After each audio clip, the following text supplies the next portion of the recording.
Minecraft. It's groundbreaking! Last time on Exploration and Tactics with Brian. Alright, so at first glance, you can see our X is negative 8,000. This was just a big desert. But then I looked over here, and I discovered that there's an ocean over here. Then we'll start sailing around the ocean, and we'll be able to use the map to make sure that we're kind of covering all of the ocean, because otherwise it's easy to get lost on a vast ocean with no reference points at all. Alright, well we're up to another sunrise, and at this point I'm reasonably certain that there isn't a mushroom biome hiding on any portion of the ocean that's on this map in any case. But that just means I'm going to have to travel farther, and I have kind of multiple maps now that are just kind of painted out and filled with ocean water. It is non-trivial to find a mushroom biome, especially in a large biomes world where everything is bigger and it's so much more difficult to look for. And so I came back here and I was thinking about another project, and you can see I used my Silk Touch shovel and I went ahead and got some grass. Because one of the things that I've been thinking about for a while and then haven't gone back to do is doing kind of a beautification project in the end. Well, I don't think I brought any more pistons and things along in my inventory. And so let's go back and grab that really quick. And, oh right, we have to exit the end credits. And, oh my gosh, what is this? This is completely unexpected. I went back through the end portal, and now all of a sudden I'm in a mushroom biome. Haha. So the beautifying the end project, it was all a ruse. I spent a long time looking around for a mushroom biome in this world, and I finally found it. And I had to travel X of negative 10,213, Z of 12,704. I built a nether portal, and it goes all the way back, and then I slept in a bed over here, and then I walked all the way back through the nether, and it's like more than 2 kilometers through the nether in order to get back home. And then didn't sleep over there, and then came up with an excuse to go in the end portal, because the end portal always brings you back to your bed spawn, or wherever your spawn is, so that I could surprise you guys. In the ender chest, I've got carrots and potatoes, and netherwort, and lots of bones on my person, and up here I've got saplings. And now it's a new year, and so I can show you what I have done over the holidays, and we can continue to explore together. So let's get started. Welcome back! Welcome back! It's Exploration and Tactics, it's a new year! And I spent a lot of time getting to a mushroom biome at the end of last year, so that I would be able to do some playing here over the holidays, and whereas when it started, it was just a fresh mushroom biome like this, since then I have done a lot of building and exploring and planning and whatnot, and so I want to start off today's episode by showing you a bit of what I have done. Yes, we will get to that. We'll get to this thing over here as well in a moment. But yes, there's so much that I want to show off. There's so many stories that I want to talk about, and I even have things I want to build. And so, yeah, we have a lot of content to keep us busy over the next few episodes, I expect. But in any case, here we are at the Mushroom Island. Let me try to summarize what all I have done. So as you saw, I brought plenty of plants and trees and saplings and different things over here so that I'd be able to do all the farming that I need to do. And so right now, it's been mostly wheat previously, and now I think it's mostly carrots. I've grown a bit of potatoes as well. And so I've got kind of, I think this is my, plant bin. And so I've been doing some farming. I also have been doing resource gathering underground, and so you can see a bit of it here. You might expect to see more gold and a lot more iron based on kind of ratios, but we'll get to that in a moment. You can also notice that there is some moss stone next to a piece of rotten flesh, because I did find a zombie dungeon. Whereas monsters do not spawn naturally in a mushroom biome, it's still the case that monster spawners can spawn monsters. And so let's actually walk over there. I can show you where the zombie dungeon is, assuming I can remember. It's been a while. All right, let's just hop down here and take a little bit of fall damage, I guess. Ouch! Yeah, assuming that I can remember the whole layout of this. I did play a bit over the Christmas holiday. My mom, at her place, she has a laptop that's only a few years old, and so it's capable of playing Minecraft. although not particularly great at it. I had to turn things down to normal render distance and fast graphics, and it was still very laggy and stuttery, but I was able to play some Minecraft, and as a result, that was one of the reasons that I wanted to be in a mushroom biome.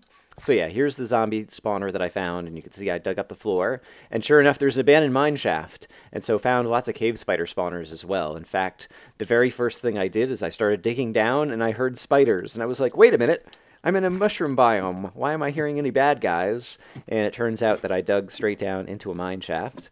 And so the mine shaft was also good because it gave me a chance to mine up a number of rails, although I still had to create plenty of my own rails. We'll get to that as well.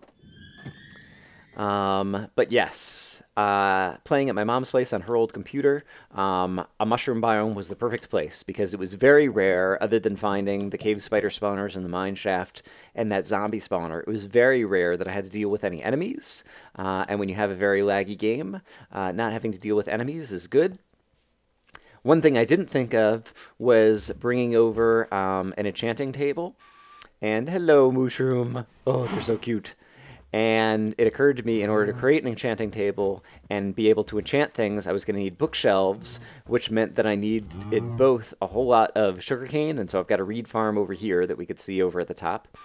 And I had to breed up a bunch of mushrooms, and so originally I was growing a whole lot of wheat to breed up the mushrooms so that I could kill them and get leather so that I could create the books that I was going to need for my bookshelves for my enchantment table. But let's go ahead and head back up here and see all of those farms and things again. And so I spent a bit of time kind of doing all of that farming stuff so that I could establish kind of a full, complete base with all the trimmings, all the fixins over here. What do we have in here? Lots and lots of netherrack. And you can probably guess what that's about. Before I do that, let's go ahead and take a look at... Got some more gold and some more iron. Got a lot more iron in here. That's actually really useful. This is kind of a miscellaneous chest that has some other stuff in it. Over here, look at what I've got over here. Redstone, redstone, redstone. There's a lot of redstone to be found, and I understand that 1.5 is going to be a redstone update, and we'll actually be able to turn this into blocks to make it easier to transport back. Lots of cobblestone just from digging around underground as well. Over here, let's see. So I built up the enchanting table, and I still have Quick, my Efficiency 5, Unbreaking 3 pick, and I have an anvil over here where I was doing a number of repairs on it because I've used it up a couple of times, but then I've restored it to its natural splendor with the anvil. And yeah, and then with the enchanting table, there were times that I got up to level 30 and I didn't need to do any repairs on existing items. And so with some of the diamonds that I mined up, I just decided kind of somewhat randomly that I was going to enchant a diamond chestplate. And when I did so, I got this, Projectile Protection 4 Thorns 2, which I think is actually a good thing, but at the time I was like, Thorns? What the heck is thorns?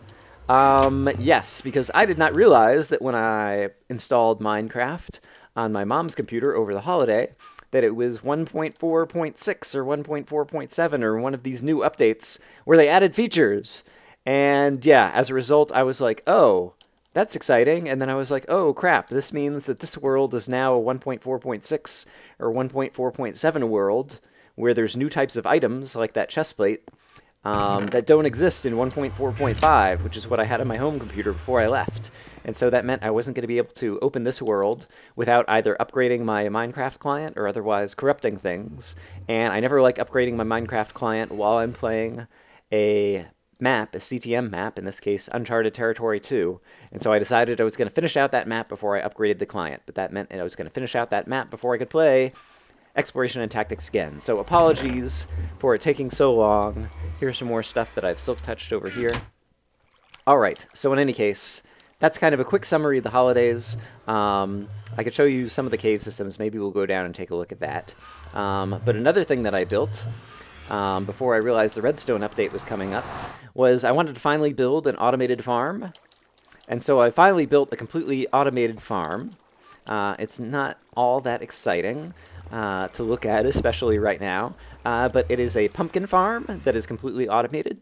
And so the way that it works, do I have any pumpkins on me? No, let me go ahead and grab one of these that's already grown over here. It's the kind of simplest design. It's not very big, and so I've hardly gotten any fruit out of it. But basically what we have over here, there's a bud switch right here that's attached to this piston.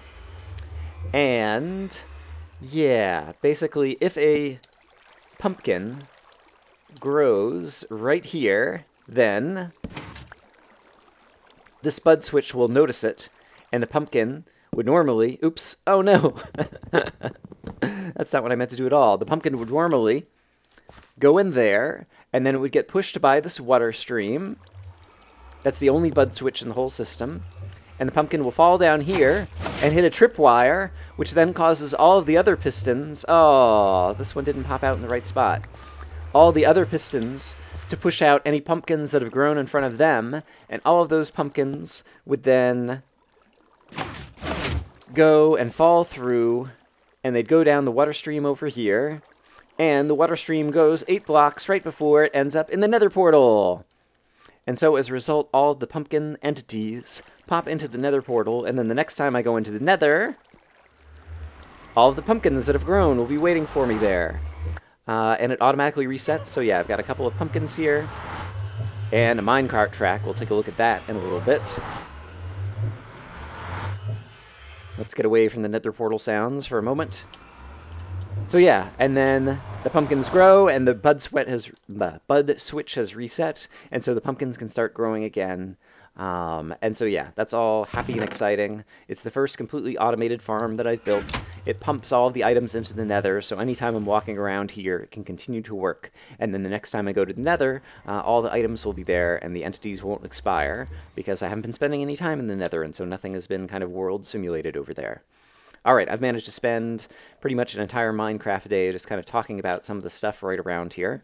I have a map number 33, which shows the Mushroom Island that I've been inhabiting, and I've been using this when I'm underground to kind of figure out where I'm still in the Mushroom Island biome, as opposed to where I'm going to get out into the ocean and encounter monsters. And indeed, underground, I've explored a lot of the underground of what's on this map. And there is something cool, I think, that I found underground. This cool place near the bottom left corner of the map. Are there dungeons there?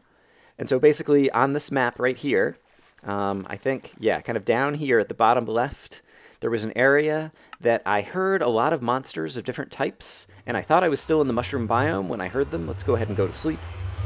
And so I think there may be dungeons there. There's a mine shaft there, and so there could definitely be cave spider spawners. But I heard lots and lots of zombies, and so I think there's a zombie spawner there.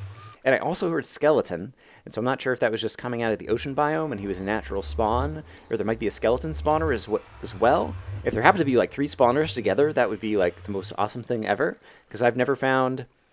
I can't even remember if I found like a double spawner with like 2 spawners right near each other. You guys will have to remind me. But yeah, a triple spawner I've definitely never found. And so that's something that I want to explore with you guys together. It's something we can also just kind of like take a look around this world. But before I do that, the other thing I want to show you is the Nether. Because I've actually mined up a whole lot more than what you saw just kind of right there, because in addition to mining up railcart tracks from the mine shafts underneath the mushroom biome that I found, I also put lots and lots and lots of iron and gold into creating a rail line that goes back, I mean, recall, we're at like 12,000 and 10,000 in the real world, and so that's like, yeah, 1,200 and 1,400 or something over here in the Nether. And so I have a rail line now that goes almost, we won't ride it the entire way, but almost all the way back to my spawn village. Or I guess it's not my spawn village, the village is a little bit south of where I spawned, but basically my main home base. And so we are going to be able to bring mushrooms back once I do a little bit more mining and exploring and all of that kind of stuff. But we're going to do that extra mining and exploring together, because like I said, it seems like there's an interesting place back over in the corner of the map. And so I will get some exploring inventory together, and we will go explore that area together. There was a mine shaft and a ravine. It actually looked really cool down there as well. And then go and explore and see if we can find those dungeons and whatnot. And so let me get some inventory together and get prepared, and I'll meet you guys over there. Hello again. I need to apologize. This episode is going to be. Oh! Wow. Well, I only had 5 levels. Yep, that about sums up how I'm feeling right now. I've been a little under the weather the last couple of days. I'm recording this a bit after I recorded the earlier bits of this episode. And yeah, basically, I didn't sleep well at all last night. And yeah, I'm just not up to recording. I originally intended to do like 45 minutes for the first episode back in Minecraft Exploration and Tactics. But that's just not going to happen, and so I figured it was better to go ahead and get one episode out now, rather than, wait another forever. Because it's already been a long time for Exploration and Tactics, and I want people to know that I'm back, and they can expect more of this in the future. But unfortunately, it might be a couple of days before I get back into the swing of things, because I need to get rested and get better. Let's see, did I pick up all my items? I think I did. I just fell off the ledge up there. Yeah, so in any case, sorry for the short episode, especially given this is like a 15-minute episode or something, and the first 2 minutes were just a repetition of what had happened previously. But yeah, give me a few days to get all well, and I will see you guys again, and we will do a whole lot more exploration tactics, and the next time we return, assuming I can actually point at it without falling off of the world over here, the next time we return, we'll actually go and explore that bit over on the map. That's kind of over yonder, where I heard a bunch of bad guys and things, and so we'll go do some caving, and it'll be fun, and I'll start talking about stories from my Christmas break and my travel weekend and all that kind of stuff. All right, I've been rambling enough. Hope you guys are having a great day, and I will see you again soon.